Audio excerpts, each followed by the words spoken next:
Bismillahirrahmanirrahim. Assalamualaikum warahmatullahi wabarakatuh. Apa kabar anak-anak? Semoga kita semua selalu diberikan kesehatan oleh Allah Subhanahu wa taala. Amin ya rabbal alamin. Kembali lagi di pelajaran kita akhlak. Sebelum memulai pembelajaran, alangkah baiknya kita membaca basmalah terlebih dahulu.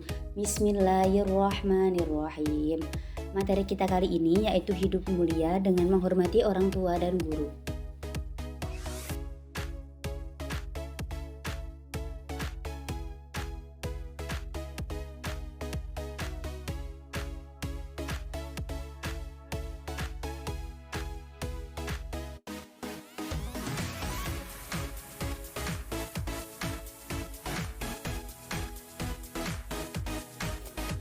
Apa sih pengertian berbakti kepada orang tua itu?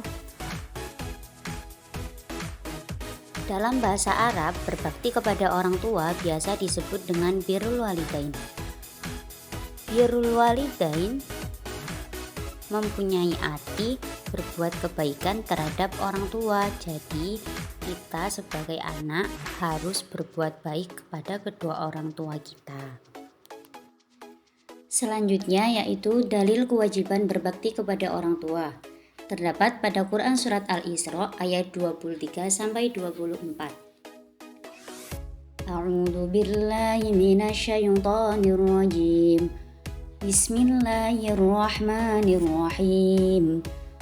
Wa qada rabbuka alla ta'budu illa iyyahu wa bil walidaini ihsana. إما يبلغن عندك الكبر أحدهما أو كلاهما فلا تقل لهما أف ولا تنهرهما وقل لهما قولا كريما واخفض لهما جناح الذل من الرحمة وقل رب ارحمهما كما ربياني صغيرا, yang artinya, dan Tuhanmu telah memerintahkan supaya kamu jangan menyembah selain Dia, dan hendaklah kamu berbuat baik pada ibu bapakmu dengan sebaik-baiknya. Jika salah seorang duanya atau kedua-duanya sampai berumur lanjut dalam pemeliharaanmu, maka sekali-kali janganlah kamu mengatakan kepada keduanya perkataan dan janganlah kamu membentak mereka dan ucapkanlah kepada mereka perkataan yang mulia. Dan rendahkanlah dirimu terhadap mereka berdua dengan penuh kesayangan dan ucapkanlah, wahai Tuhanku, kasihilah mereka kedua sebagaimana mereka berdua telah mendidik aku sewaktu kecil. Yang ketiga yaitu adab terhadap orang tua. Orang tua adalah orang yang sangat berjasa dalam hidup kita. Seseorang bisa dengan mudah mendapatkan ridho Allah, yaitu dengan cara berbakti kepada kedua orang tuanya. Apabila orang tua telah meridhoi apa saja yang dilakukan anaknya, niscaya segala pekerjaan atau kegiatan apapun akan dipermudah oleh Allah SWT. Terdapat beberapa adab terhadap orang tua. Yang pertama, taat dan patuh terhadap perintah kedua orang tua. Maksudnya, kita disuruh taat dan patuh pada nasihatnya, perintahnya, selama mereka berdua tidak menyuruh kita sebagai anak berbuat maksiat atau berbuat musyrik. Yang kedua, senantiasa berbuat baik terhadap kedua orang tua, yaitu menghormatinya, sopan santun, baik dalam tutur kata maupun dalam tindakan. Yang ketiga, mengikuti keinginan dan saran orang tua dalam berbagai aspek kehidupan, baik dalam masalah pendidikan, pekerjaan maupun masalah lainnya. Yang keempat yaitu membantu orang tua secara fisik dan material. Kita bisa membantu dalam pekerjaan rumah seperti menyapu, mengepel, memasak, lalu mencuci baju, dan lain-lain. Yang kelima, mendoakan kepada kedua orang tua kita semoga diberi rahmat, kesejahteraan hidup oleh Allah SWT. Yang keenam, menjaga kehormatan dan nama baik mereka. Dan yang terakhir, menjaga dan merawat mereka ketika dalam kondisi sakit ataupun ketika sudah tua. Selanjutnya yaitu adab terhadap kedua orang tua yang telah meninggal. Adapun setelah orang tua meninggal dunia, birrul walidain masih bisa diteruskan dengan cara sebagai berikut. Yang pertama, mengurus jenazahnya dengan sebaik-baiknya. Yang kedua, melunasi semua utang-utangnya. Yang ketiga, melaksanakan wasiatnya. Yang keempat, meneruskan silaturahmi yang dibinanya sewaktu hidup. Yang kelima, memuliakan sahabat-sahabatnya. Dan yang terakhir, mendoakannya. Selanjutnya yaitu keutamaan berbakti kepada orang tua. Islam menempatkan kedudukan orang tua pada tempat terhormat di dalam Al-Quran. Jika seorang anak berbakti kepada orang tua, maka Allah SWT akan memberikan keberkahan hidup kepada anak tersebut.